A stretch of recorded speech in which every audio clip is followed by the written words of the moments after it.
Selamat pagi saudara yang diberkati oleh Tuhan.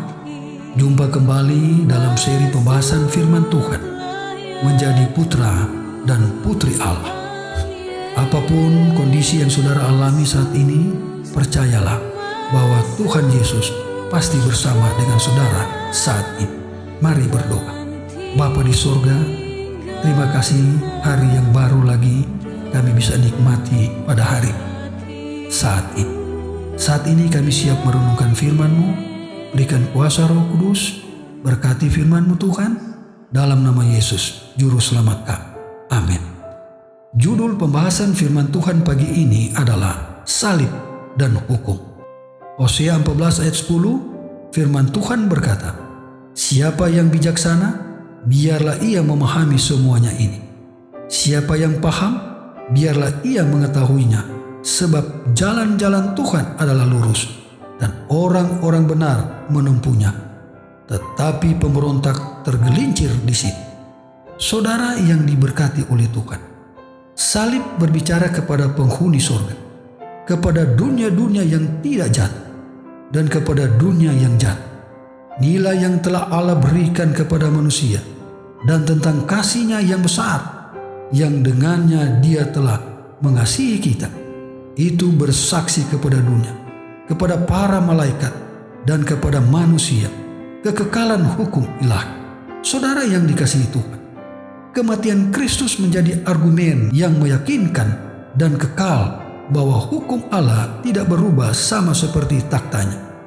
Fakta bahwa anaknya sendiri jaminan bagi manusia tidak ditahankan adalah argumen yang akan ada sampai zaman kekekalan di hadapan orang suci dan orang berdosa, di hadapan alam semesta Allah, untuk bersaksi bahwa Dia tidak akan memaafkan pelanggar hukum-Nya.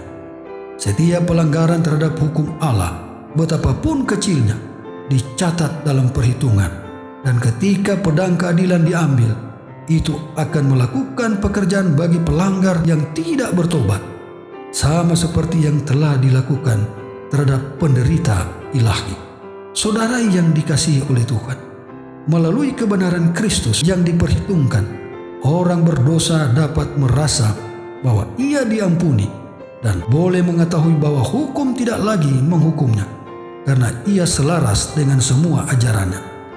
Adalah hak istimewanya untuk menganggap dirinya tidak bersalah ketika ia membaca dan berpikir tentang pembalasan yang akan menimpa orang yang tidak percaya dan berdosa. Dengan iman, ia memegang kebenaran Kristus, mengetahui dirinya sebagai orang berdosa, pelanggar hukum kudus Allah. Ia memandang kepada penurutan Kristus yang sempurna, kepada kematiannya di Golgota untuk dosa-dosa isi dunia. Dan dia pun beroleh kepastian bahwa dia dibenarkan oleh iman dalam jasa dan pengorbanan Kristus.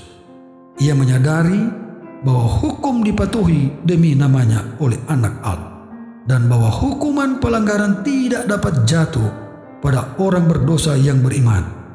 Penurutan yang aktif dari Kristus membungkus orang berdosa yang beriman dengan kebenaran yang memenuhi tuntutan hukum itu. Tuhan Yesus memberkati kita adalah doa dan harapan saya. Amin. Mari berdoa.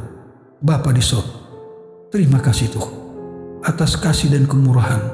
Kami bisa merenungkan firman Tuhan, mana firman ini memberikan satu nasihat bagi kami, untuk kami menurut hukum Allah yang Tuhan berikan bagi kami, sehingga itu akan menuntun kami di jalan kehidupan kami di atas dunia ini.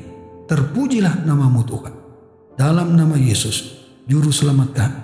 Amin.